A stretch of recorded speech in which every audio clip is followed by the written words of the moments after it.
नमस्कार दोस्तों, स्वागत है आपका हमारे YouTube channel the earth classes में।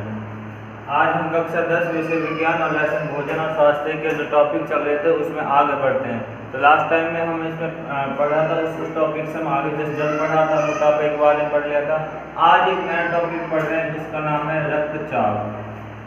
ये नया टॉपिक है हमारा और इंग्लिश में इसे कहते हैं ब्लड प्रेशर, BP। इसके बारे में आज हम यहाँ पर अध्ययन करेंगे, BP के बारे में। तो सबसे पहले इस BP के बारे में बात कर लेते हैं। देखिए, तो पहले देखो आपने रक्तचाप में अब रक्त क्या होता है। देखिए, इस रक्त के बारे में हम लेसन नंबर 1 में थोड़ा सा जानेंगे, डिटेल सब जानेंगे। लेसन नंबर 2 में वहाँ पर एक तंत्र आएगा जिसका नाम है रक्त परिसंचरण तंत्र, वहाँ पर डिटेल से अध्ययन किया जाएगा। तो आपको पता होगा कि जो रक्त होता है, रक्त कहाँ बहता है, रक्त वाहिनियों में बहता है। कहाँ बहता है, रक्त वाहिनियों में। और रक्त वाहिनियाँ दो प्रकार की होती है हमारे पास, एक तो होती है धमनी और एक होती है सिरा। एक होती है धमनी और एक होती है सिरा। धमनियों में शुद्ध रक्त बहता है, सिरा में कैसा बहता है, अशुद्ध रक्त बहता है। ठीक है भाई, धमनी और सिरा में क्या बहता है, रक्त बहता है। तो देखिए, तो अब हम ब्लड प्रेशर का मतलब क्या होता है, रक्तचाप का मतलब क्या होता है। देखिए, तो जो रक्त वाहिनियों में जो रक्त बहता है, तो जब जैसे कि मान लीजिए रक्त वाहिनियाँ हैं, इस प्रकार से इनमें क्या बह रहा है, रक्त बह रहा है। तो ये रक्त इन रक्त वाहिनियों में क्या लगाता है, दबाव लगाता है। तो रक्त द्वारा रक्त वाहिनियों के ऊपर जो दबाव लगाया जाता है, जो प्रेशर लगाया जाता है, उसे क्या कहा जाता है, रक्तचाप कहा जाता है। उसे क्या कहेंगे, रक्तचाप कहा जाएगा। तो देखिए, रक्त वाहिनियों में रक्त द्वारा, देखिए परिभाषा लिखोगे मैं इसकी, तो देखिए किस प्रकार लिखेंगे। तो रक्त वाहिनियों में रक्त वाहिनियों में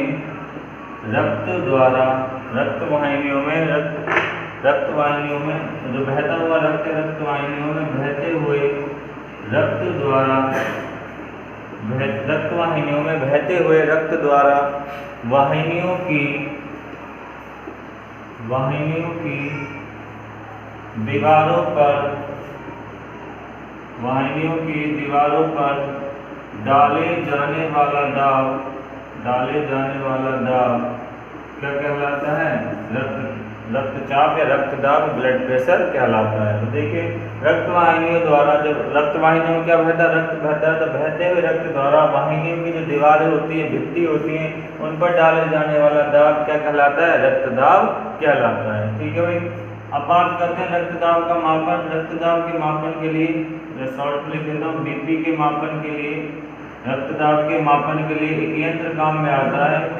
जिसे क्या कहा जाता है, रक्तचाप मापी, रक्तदाब मापी, या इसे इंग्लिश में कहते हैं स्फाइग्नोमैनोमीटर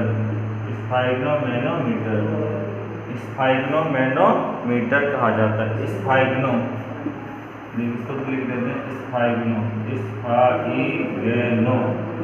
स्फाइग्नोमैनोमीटर, या इसे क्या कहा जाता है, रक्तचाप मापी कहा जाता है। स्फाइग्नोमैनोमीटर या रक्तचाप मापी कहा जाता है।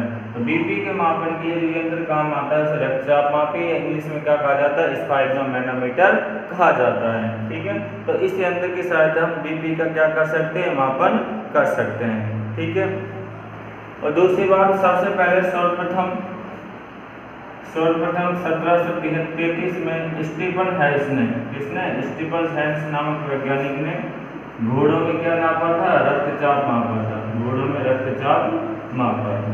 तो सबसे पहले जो रक्तचाप मापने वाले जो हमारे वैज्ञानिक थे, सर्वप्रथम 1733 में स्टीफन हैरिस ने घोड़ों में क्या नापा था, रक्तचाप को मापा था। ठीक है, तो 3 प्रश्न बन गए। पहला परिभाषा, एक यंत्र, और सबसे पहले किसने और कब नापा था।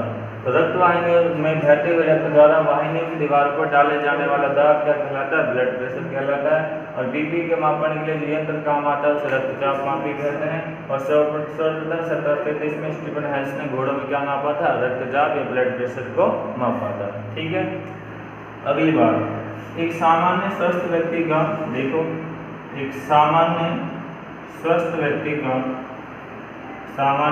व्यक्ति का जो BP होता है वो कितना होता है, 120/80 mmHg होता है। पारे का 120/80 mmHg होता है। स्वस्थ व्यक्ति का BP कितना होता है, इतना होता है। अब इसमें दो संख्या है, एक तो 120 और एक क्या है 180 है। तो ये क्या होती है, इनको समझिए। तो ये सामान्य बातें थी हमारे ब्लड प्रेशर के बारे में। देखिए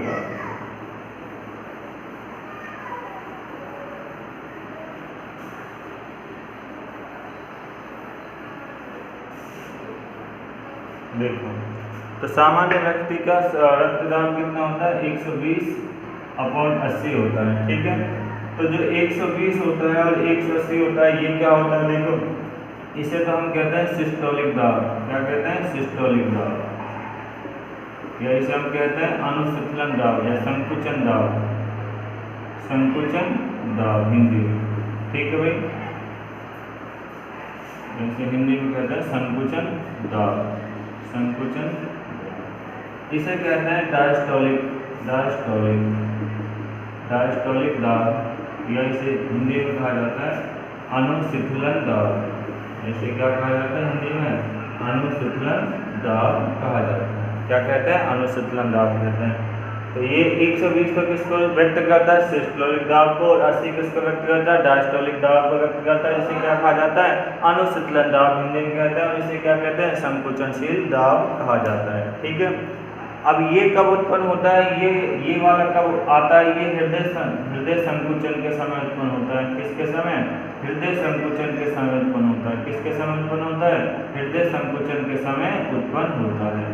हृदय जब संकुचित होता है तो उस समय उत्पन्न होता है। संकुचित का मतलब सिकुड़ना, और शिथिलन का मतलब था फैलना। और ये वाला कब उत्पन्न होता है, जब हृदय क्या होता है, शिथिल होता है। हृदय कैसा होता है, शिथिल होता है। तो जब हृदय शिथिल होता है तो अनुसिस्टोलिक दाब उत्पन्न होता है, और जब ये डायस्टोलिक, और जब हृदय संकुचित होता है तो कौन सा उत्पन्न होता है, सिस्टोलिक दाब उत्पन्न होता है। ठीक है, तो 120 और 120/80 किसको व्यक्त करते हैं, इन संख्याओं को क्या करते हैं, व्यक्त करते हैं। ठीक है भाई,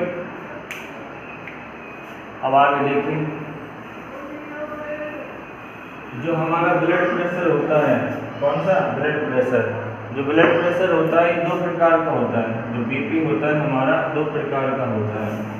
एक तो हमारा होता है बीपी कौन सा, एक हमारा होता है उच्च रक्तचाप, रक्तचाप, और एक होता है हमारा निम्न रक्तचाप। दो प्रकार के होते हैं, एक तो उच्च रक्तचाप होता है और एक कौन सा होता है, निम्न रक्तचाप होता है। ठीक है, एक उच्च रक्तचाप होता है और एक कौन सा होता है, निम्न रक्तचाप होता है। ठीक है भाई, तो देखिए इसका मतलब क्या होता है, उच्च का मतलब होता है जब बीपी, जो हमारा ब्लड प्रेशर होता है, जब बीपी सामान्य से क्या हो जाता है, सामान्य से अधिक हो जाता है, तो उसे क्या कहा जाता है, हाई बीपी या हाइपरटेंशन कहा जाता है। और जब बीपी हमारा क्या हो जाता है, जब बीपी सामान्य से क्या हो जाता है, सामान्य से कम हो जाता है, तो उसे क्या कहा जाता है, निम्न रक्तचाप कहा जाता है। तो जो सामान्य, जैसे मैंने अभी लिखा था, सामान्य हमारा कितना होता है 120/80 होता है। तो जब इससे अधिक हो जाएगा तो हाई बीपी कहलाएगा, और जब इससे लो हो जाता है तो क्या कहलाता है, निम्न बीपी, या इसको तो कहते हैं इसमें हाइपरटेंशन, इसको कहते हैं हाइपोटेंशन। ठीक है, तो वो तो निम्न रक्तचाप और ये क्या कहलाता है, उच्च रक्तचाप कहलाता है। ठीक है, अब इसके होने के क्या कारण है, देखिए किस वजह से हो सकता है ये सामान्य बीपी। तो जैसे इसका मान होता है 180 और कितना हो जाए 90 हो जाए, तो ये हाइपरटेंशन कहलाता है हमारा। और इसका मान कितना हो जाए, जैसे 110 या 90 हो जाए तो वो क्या कहलाता है, निम्न रक्तचाप कहलाता है। ठीक है भाई, तो ये आपको ध्यान रखने की जरूरत है, शाम तो ये ध्यान रख लेना। कारण देखिए, जैसे कि आप कोई चिंता करने लग जाए किसी चीज़ की, या हमें ईर्ष्या होने लग जाए, या हमें कोई परेशानी होने लग जाए, या दूसरा जैसे ये तो सामान्य समस्या है, जैसे खान पान संबंधी समस्या हो जाती है, खाने पीने संबंधी समस्या हो जाती है कि हम मैदे की चीज़ें खाते हैं, तला भुना चीज़ ज़्यादा खाते हैं, इस प्रकार की। तीसरा फास्ट फूड वगैरह ज़्यादा खाते हैं, इस प्रकार की। और जैसे कि बात करते हैं खान, और जैसे कि धूम्रपान करते हैं, हम धूम्रपान करते हैं, मदिरा पान करते हैं, तो इससे भी क्या आती है, ये समस्या उत्पन्न हो सकती है। तो ये मुख्य समस्या जिनकी वजह से क्या हो जाता है, हमारा उच्च रक्तचाप हो जाता है कई बार। ठीक है, निम्न बीपी में क्या होता है, देखो निम्न बीपी का मतलब जैसे आपने परिभाषा में पढ़ा था कि बहते हुए रक्त द्वारा,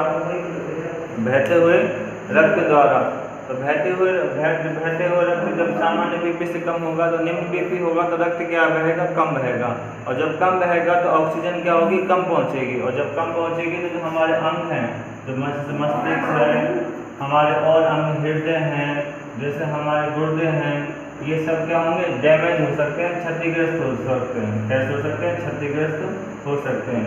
या तो परमानेंट रूप से, स्थायी रूप से, या कुछ समय के लिए क्या होता है, काम करना कम कर देते हैं।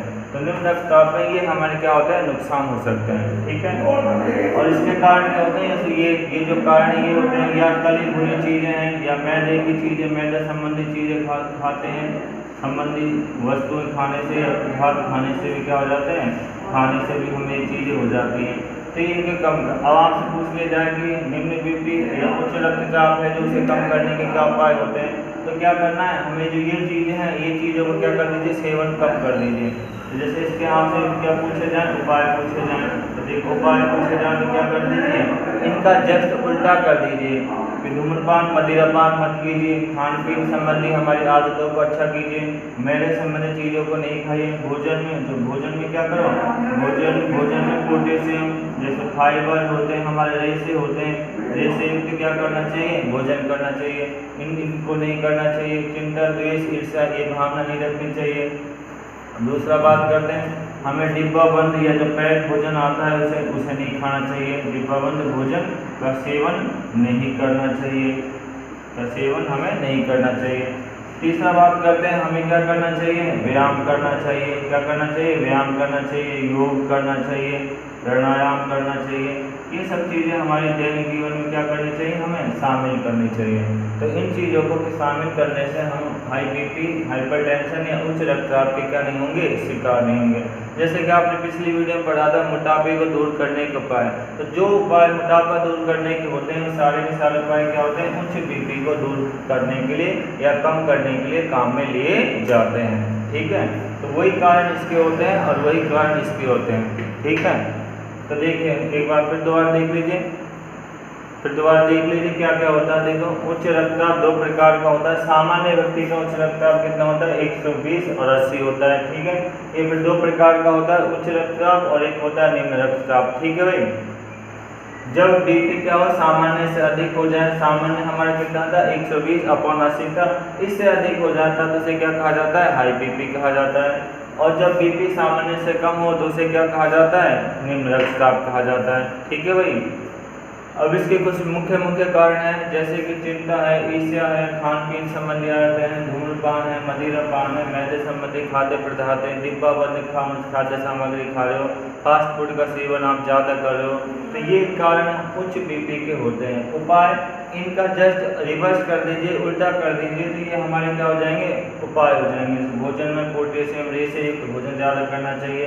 ताज़ा फल, जैसे कि आप यहाँ लिख सकते हो, ताज़ा फल हैं उनका क्या करना चाहिए, सेवन करना चाहिए, ताज़ा भोजन खाना चाहिए। तो ये सारे उपाय हैं, व्यायाम, योग वगैरह, प्राणायाम करना चाहिए।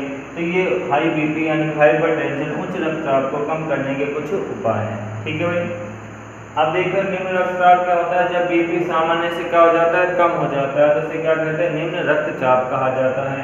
इसमें क्या होता है कि जब निम्न रक्तचाप हो जाता है तो देखो इसमें क्या होगा, देखो ये इससे क्या फर्क पड़ता है, जब ये निम्न रक्तचाप हो जाएगा तो जो हमारी रक्त वाहिनियाँ होती हैं, कौन सी होती हैं, रक्त वाहिनियाँ।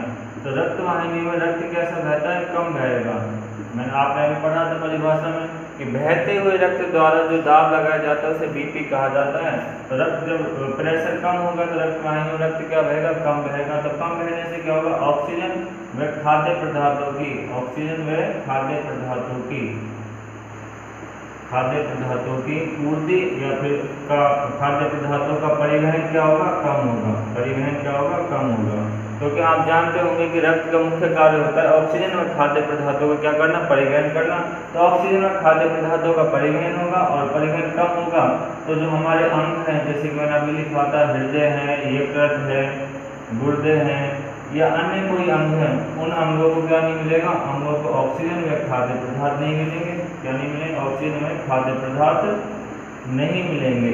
और जब नहीं मिलेंगे, उनको उनकी पूर्ति नहीं होगी तो क्या होगा, उससे ये अंग क्या हो जाएंगे, क्षतिग्रस्त हो जाएंगे, स्थायी रूप